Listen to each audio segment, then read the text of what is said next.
Senyum Via Barlianti merekah ketika berfoto dengan sang suami, kakek Sondani 63, pada hari pernikahan mereka. Gadis 19 tahun itu terlihat bahagia usai sah diperistri kakek yang usainya terpaut 44 tahun itu. Bak seorang permaisuri yang begitu didamba, Via mendapatkan banyak pemberian dari sang raja sepuh.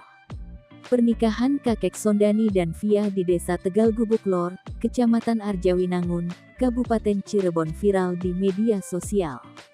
Selain karena terpaut usia yang cukup jauh, pernikahan keduanya ini jadi perhatian lantaran seserahan mewah yang diberikan. Rupanya, kakek Sondani menghabiskan biaya kurang lebih 700 juta rupiah untuk menikahi Via. Biaya 700 juta rupiah tersebut sudah termasuk umrah bareng keluarganya setelah menikah.